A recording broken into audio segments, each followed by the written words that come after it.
குழந்தைகளுக்கான இலவச இருதய மருத்துவ ஆலோசனை முகாம் ஆகஸ்ட் 2 வரை கோவை KMCH மருத்துவமனையில் நடைபெறுகிறது. முன்பதிவிற்கு 8754887568. பாமக தலைவர் அன்புமணி ராமதாஸின் தமிழக மக்கள் உரிமை மீட்பு பயணம் 2வது நாளாக செங்கல்பட்டில் தொடங்கியுள்ளது. கூடுதல் தகவல்களை செய்தியாளர் நவீன் வழங்கி கேட்கலாம். நவீன், வணக்கம். எவ்வாறு நடைபெற்று வருகிறது? பாமகவின் கொடியையோ எனது பெயரையோ பயன்படுத்தக்கூடாது என்று பாமக நிறுவனர் ராமதாஸ் தெரிவித்திருந்தார் அல்லவா? தற்போதைய கள நிலவரம் என்ன? வணக்கம்.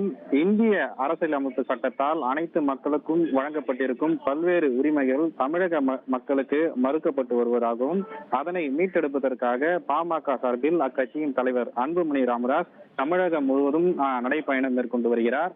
அதாவது நேற்று திருப்போரூர் முருகன் கோவில்ல வழிபாடு நடத்திவிட்டு இந்த நடைபயணத்தை துவங்கிய அவர் நேற்று பொதுக்கூட்ட மேடைகள்ல கலந்து கொண்டார். தொடர்ந்து 2வது நாளாக இன்று செங்கல்பட்டு பகுதியில இந்த நடைப்பயணமானது நடைபெற்று வருகிறது.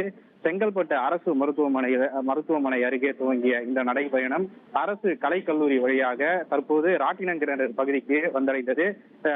இந்த நிகழ்ச்சியில அன்புமணி ராமதாஸ் தொண்டர்கள் புடைசூட அரசு மருத்துவமனையிலிருந்து சுமார் 500 மீட்டர் தொலைவிற்கு நடந்து வந்து பொதுமக்களுக்கு நோட்டீஸ் வழங்கியிருக்கிறார். இந்த நடைப்பயணம் எதற்காக மேற்கொள்கிறோம் என்பது குறித்தான நோட்டீஸை பொதுமக்கள் அவ்வழியாக வந்த வாகன ஓட்டிகள் அதே போல சாலையோர கடை வியாபாரிகள் என அனைவருக்கும் வழங்கிவிட்டு தற்போது பொதுக்கூட்ட மேடைக்கு அவர் வந்திருக்கிறார்.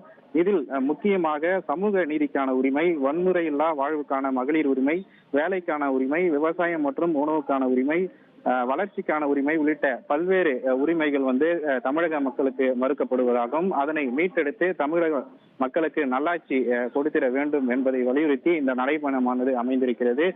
தற்போது ராட்டினங்கிணறு பகுதியில இந்த பொதுக்கூட்டமானது நடைபெற்றிருக்கிறது. இன்று காலை கூட இந்த பொதுக்கூட்ட மேடை அமைப்பதற்கு எதிர்ப்பு தெரிவித்து காவலர்கள் இந்த பொதுக்கூட்ட மேடையை நடத்தும் பணிகளை தடுத்து நிறுத்தினர். தொடர்ந்து பொதுமக்களுக்கு இடையூறு ஏற்படாதவாறு ராட்டினங்கிணறு பகுதியின் உள்ளே இந்த பொதுக்கூட்ட மேடை அமைக்கப்பட்டு தொடர்ந்து நடைபெற்று வருகிறது.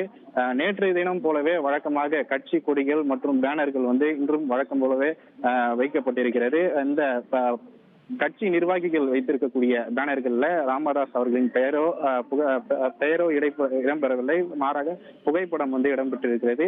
இந்த மேடை பந்தலில் அமைக்கப்பட்டுள்ள பேனர்ல மட்டும் அன்புமணி ராமதாஸ் என்கிற பெயரும் இடம்பெற்றிருக்கிறது. தொடர்ந்து இந்த நிகழ்ச்சி நடைபெற்று வருகிறது. இதனை முடித்துவிட்டு அவர் உத்திரமேரூர் பகுதிக்கு சென்று அங்கு நடைபயணத்தை மேற்கொள்ள உள்ளார். தொடர்ந்து நாளை காஞ்சிபுரம் மற்றும் ஸ்ரீபெரும்புதூர் ஆகிய பகுதிகளில் இந்த நடைபயணமானது மேற்கொள்ளப்பட உள்ளது. விரிவான தகவல்களுக்கு நன்றி நவீன். குழந்தைகளுக்கான இலவச இருதய மருத்துவ ஆலோசனை முகாம் ஆகஸ்ட் 2 வரை கோவை KMCH மருத்துவமனையில் நடைபெறுகிறது. முன்பதிவிற்கு 8754887568.